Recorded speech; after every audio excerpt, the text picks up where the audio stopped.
Bem-vindos a mais um vídeo Família Palmeiras, beleza? Deixa o like, se inscreve no canal, ativa o sininho para as notificações. Se liga no que o Passicani trouxe de informação aí exclusiva pra gente envolvendo Thiago Almada e John Ares. É isso mesmo, Família Palmeiras.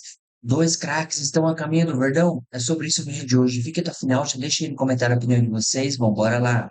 A Thiago Almada e o John Ares, tá? Oficialmente, para a imprensa argentina, que tem muito mais ligação e propriedade, proximidade com o staff do Thiago Almada do que a imprensa brasileira, isso é um fato, tá? A imprensa brasileira cuida aqui de quando o clube tá indo pra cima, tal, ou de jogadores brasileiros. Lá na Argentina é diferente. E lá, eles têm muita confiança, os staffs, nas imprensas, na imprensa local, porque como os atletas lá precisam de uma valorização ainda maior e tudo mais, pela história, pela situação que tá o país, então eles geralmente passam aquilo que acontece mesmo pra explodir no mercado e potencializar esses nomes para que, por exemplo, mercados como o brasileiro vão lá e comprem esses jogadores, né? Então, o Thiago Almada foi noticiado nesta sexta-feira, tá? Além pelo Gaston Edu, que é um jornalista muito bem relacionado na Argentina, não é um cara de muitas notícias, mas é aquele cara que sempre quando tem alguma coisa, de fato acontece, né? Um cara hypado nas redes sociais por lá, acompanha o dia a dia da seleção argentina, cara até patrocinado pela Adidas, ou seja, um cara que tem know-how pro mercado argentino de notícias, tá? Esse cara, junto com a TYC Sports, o que é a TYC Sports que eu falo sempre pra vocês e mostro e dou muita credibilidade nas minhas lives? Torneios e Competências Esportes. Ela é a gestora do campeonato argentino, tá? É como um portal grande aqui do Brasil fosse da mesma empresa, que é o que existe, que detém os direitos de transmissão das principais competições. Quando a Torneios e Competências dá uma informação, essa informação em 95% ela é correta. Ela está acontecendo. E a Torneios e Competências confirmou que o Palmeiras, além das negociações estarem abertas pelo Thiago Almada, com o staff do jogador, o Palmeiras ofereceu aquilo que o Atlético de Madrid pede pelo atleta: 20 milhões de euros pelos 50%. Não caiam na falácia de acreditar que o Atlético quer 35 milhões. Isso aí é o valor total do jogador. O Atlético se dispõe a vender metade, até pelo poder de revenda que ainda tem o Thiago Almada, justamente porque é um jogador que tem interesse em ter neste momento o máximo de minutagem possível para jogar a Copa do Mundo em 2026, no caso este ano, nos Estados Unidos, porque é um jogador importante no elenco do técnico Lionel Scaloni, onde ele foi inclusive campeão em 2022. Então, meus amigos, o Palmeiras está em negociações com o Thiago Almada. O que está acontecendo nesse momento, tá? E segundo a TYC Sports, o Thiago Almada está com um pé fora do Atlético de Madrid porque ele pediu para ser vendido.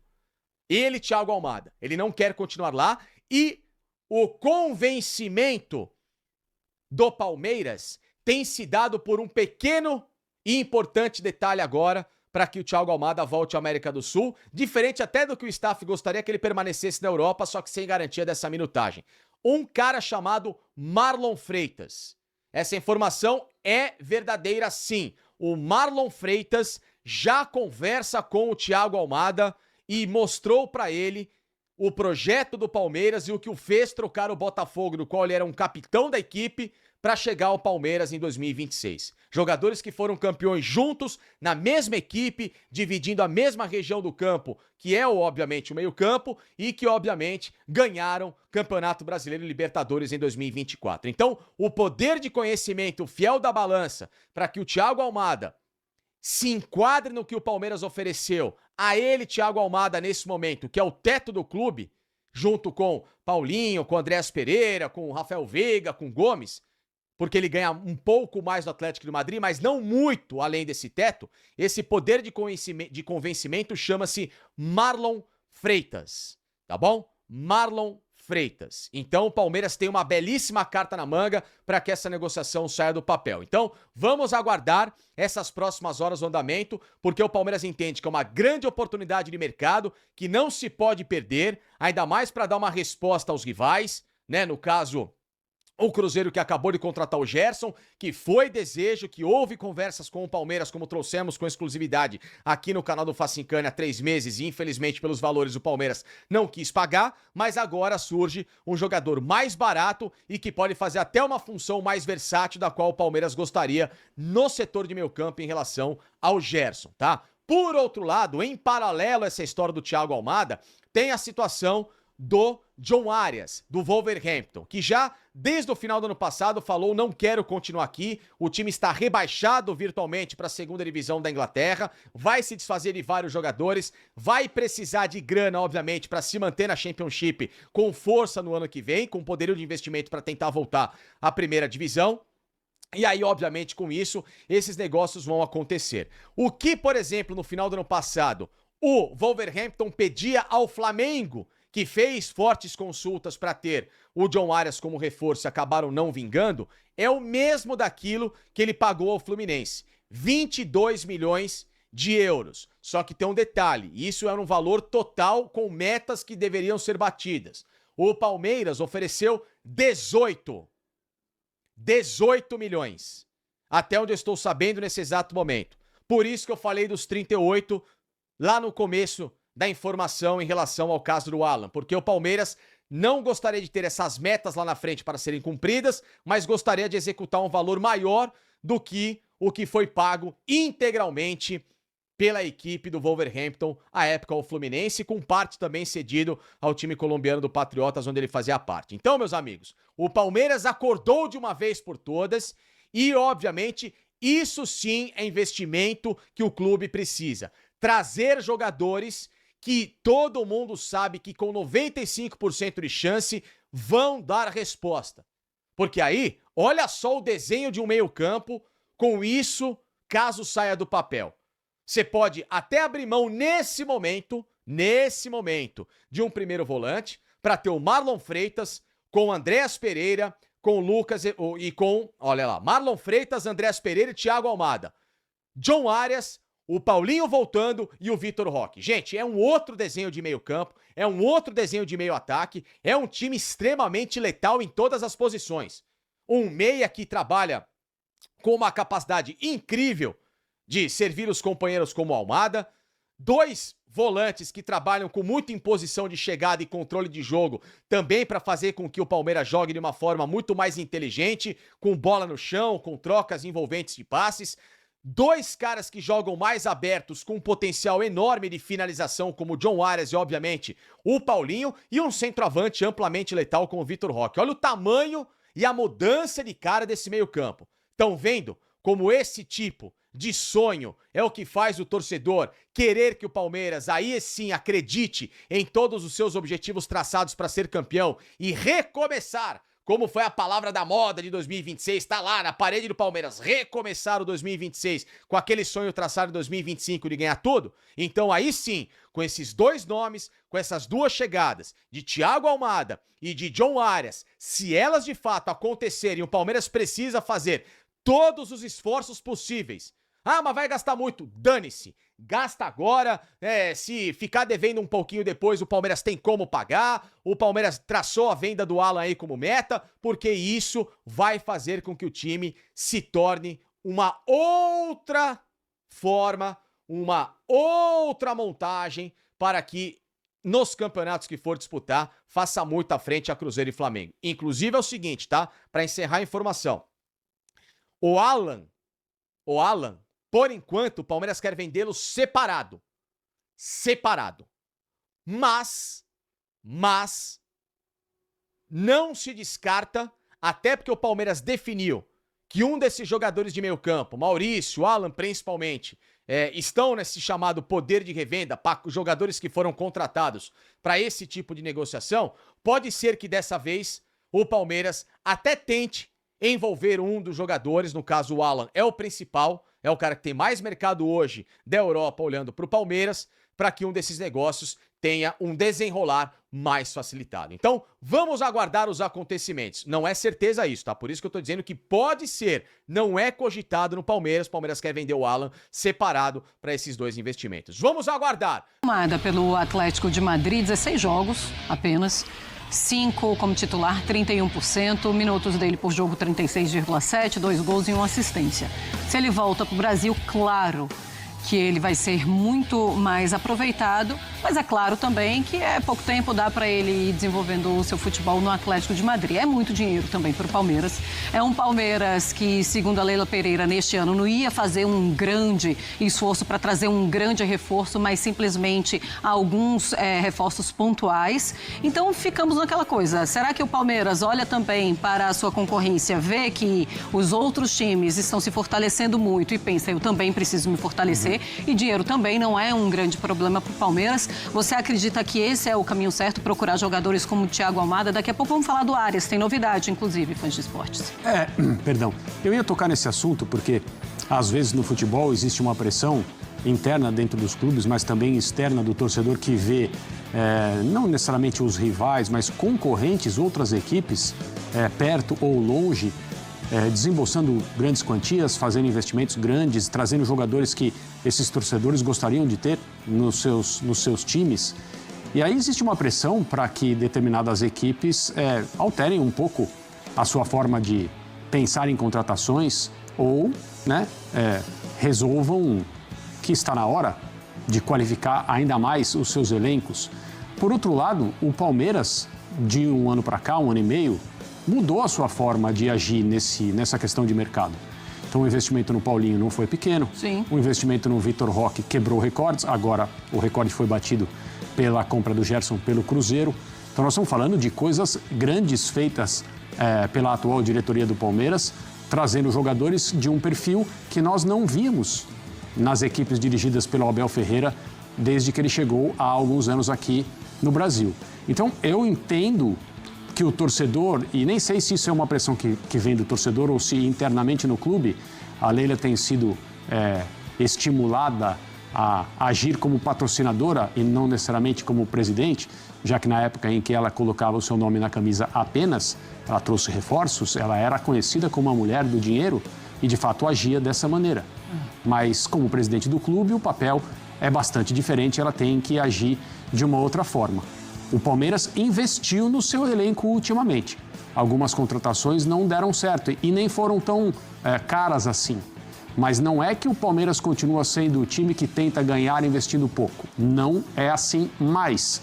Isso também, eu acho, é um reflexo de mais um ano em que as principais taças do futebol brasileiro e sul-americano não foram para a sala de troféus do Palmeiras. E aí as pessoas ficam olhando para o lado para tentar encontrar os motivos pelos quais isso aconteceu e não necessariamente olham para o lugar certo. Então vale o Almada, vale esse investimento desse tamanho, o Almada de 20 a 30 milhões. O Almada é um jogador bastante conhecido do futebol brasileiro pela sua capacidade.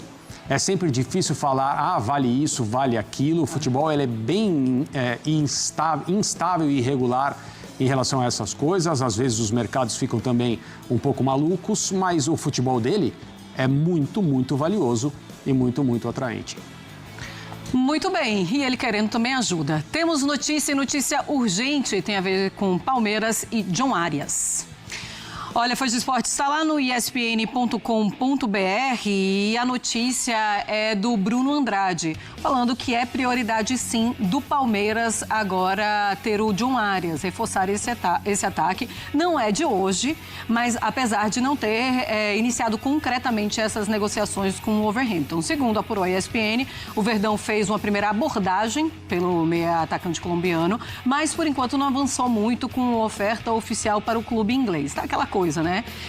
Entendendo ainda também os valores. Desejo do Verdão de contar com Arias antigo, ainda em 2024, quando o jogador estava em alta no Fluminense e o clube alviverde tentou uma forte investida, mas naquela época foi sem sucesso. O Fluminense não queria reforçar um rival aqui no Brasil. Ele vai embora para a Europa, mas lá na Europa ele também não está sendo muito utilizado. Quando entra, vai bem, mas não é um titular absoluto, André. Eu vejo a situação do Arias, desde a época em que ele saiu do Fluminense, da seguinte forma: um jogador aqui no Brasil indiscutível pela sua inteligência para jogar, capacidade técnica, o fino trato, um jogador diferente, jogaria em qualquer equipe.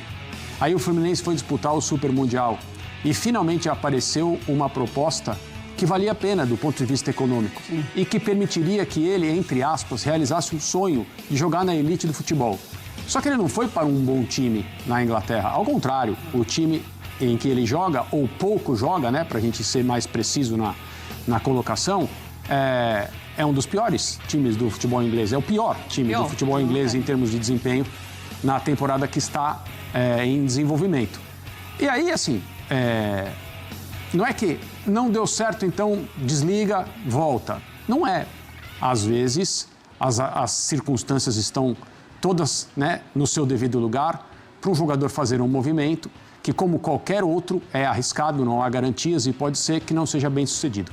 No caso dele, o time não colabora, ele não tem sido tão utilizado. Esse gol aí, há algumas rodadas na Inglaterra, foi o primeiro dele, né, se não me engano. Foi o primeiro. Então, assim, é uma oportunidade que não está se transformando na experiência que ele imaginava. E aí eu acho comum, acho normal, acho frequente e natural que as propostas comecem a chegar, porque afinal de contas ele não deve estar satisfeito. E a partir do momento que as propostas chegam, ele tem a obrigação de analisar e, quem sabe, voltar para o país onde ele fazia muito sucesso e um sucesso absolutamente merecido. Não falta lugar para o Arias aqui no Brasil, em várias equipes. O Palmeiras é uma delas. Pois é, e ainda, logicamente, é mais visto pela seleção colombiana, né? E é claro que ele busca estar sempre... Por conta da rivalidade histórica, mas ao mesmo tempo a diferença enorme entre as equipes, mas o fato é que é um duelo muito tradicional, né? Estamos falando de 267 jogos, 127 vitórias do Palmeiras, 67 da Portuguesa e 73 empates. A vantagem é enorme no retrospecto geral, mas tem um detalhe aí. No Canindé, que é onde o jogo vai acontecer, a vantagem é da Portuguesa. São 25 confrontos entre Portuguesa e Palmeiras no Canindé, 7 vitórias do Palmeiras, 5 empates e 13 vitórias da Portuguesa. Quer dizer, é chatinho pro Palmeiras jogar contra a Lusa por lá, né? Vamos ver como vai ser esse confronto. Detalhe, antes da gente mergulhar em alguns detalhes específicos do jogo, a maioria da torcida será palmeirense. A Portuguesa disponibilizou 10 mil lugares para a torcida do Palmeiras e 5 mil lugares para a torcida da Portuguesa. E por quê? Bom, conversando com pessoas lá dentro da Portuguesa, claro que o torcedor da Portuguesa vai querer assistir esse jogo, vai querer acompanhar essa partida, vai querer acompanhar a estreia diante de um grande clube que está num momento muito melhor do que a Lusa, mas é preciso projetar o dinheiro, é preciso projetar grana, e os 5 mil lugares disponíveis para a torcida da Portuguesa, dentro da Portuguesa, avalia-se que são suficientes. E os 10 mil certamente serão preenchidos pelos palmeirenses com preços mais altos, e isso vai colaborar muito nessa reestruturação da Portuguesa, que está com uma SAF há cerca de 1 ano. E qual a dificuldade, né? Muita gente pode falar, pô, Fragoso, você disse no começo do vídeo que existem dificuldades para o Palmeiras, mas é uma potência da América do Sul contra uma equipe de Série D de Campeonato Brasileiro. Claro que é um jogo tradicional, é um jogo de duas equipes que existem há muitos anos, mas não tem que ter tanta dificuldade. Gente, a gente tem que analisar o futebol sem olhar de maneira simplista. É evidente que o Palmeiras é favorito, é evidente que o Palmeiras tem mais time, mas a gente precisa analisar o contexto, e o contexto traz algumas diferenças aí. Vamos para a primeira dificuldade que o Palmeiras pode enfrentar nesse confronto, que é a seguinte: desconhecimento do que terá pela frente. A Portuguesa tem 11 novos jogadores contratados para essa temporada, grande parte projetados no time titular de um técnico que também é novo, que é o Fábio Matias. E olhando justamente para isso, o Palmeiras não sabe o que esperar da Portuguesa, não sabe qual sistema vai entrar em campo, não sabe de que maneira a Portuguesa vai trabalhar a sua formação ofensiva, de que maneira a Portuguesa vai trabalhar a sua formação defensiva, se vai ser uma equipe de bolas longas, se vai ser uma equipe de posse de bola. O Palmeiras não tem essa referência. A equipe da Portuguesa que entrou em campo no último jogo da Série D do ano passado não vai ter nada do que tem essa equipe, até o técnico mudou. E quando a gente olha para o Palmeiras, o Fábio Matias vai ter menos dificuldades. Por quê? Porque o Palmeiras tem uma contratação que de fato pode entrar em campo nesse confronto, que bidou, que é o Marlon Freitas. E esse foi o vídeo de hoje, foi o Palmeiras. Vocês viram as atualizações, o Facincani falando bastante, o pessoal da ESPN e um trechinho do canal do Fragoso. Bom, o Facincani atualizou com as informações que ele tem e ele destacou a moeda, a peça-chave que o Palmeiras tem, a carta na manga, para conseguir fechar com o Thiago Almada, que é o Marlon Freitas, recém-chegado. Ele aí tem uma parceria, já jogou junto com Almada em 2024 no Botafogo. Então, assim, essa carta na manga que o Palmeiras tem seria uma grande jogada, um convencimento de Marlon Freitas para convencer o Almada para vir jogar no Verdão. E também destacando a situação de John Arias, o Palmeiras não vai gastar tanto dinheiro nele pela proposta aí que o Facincani tem a informação dele aí, quantos que o Palmeiras ofereceu, então, assim, valores não tão altos pelo John Arias, que tem uma idade um pouco mais elevada, então seria um baita de um negócio também, e o Palmeiras não pagaria tão caro em John Arias. A questão da Almada, que serão 50% só, que o Atlético vai vender, mas ele é o próximo jogador, vai para o Palmeiras. Beleza, turma? Esse foi o vídeo de hoje. Deixa o like aí, deixa aí no comentário a opinião de vocês. O que que vocês acham? Almada e John Arias, será que vem? E se eles vierem, será que alguém tem que sair? Se chegar os dois, puta, a gente vai perder o espaço aí no Verdão, hein? E aí, Alan, Felipe Anderson, se eles chegarem, eu acho que o Palmeiras vai acabar vendendo o Alan. Vamos aguardar. Beleza, turma? Deixa o like, deixa no comentário a opinião de vocês e até o próximo vídeo.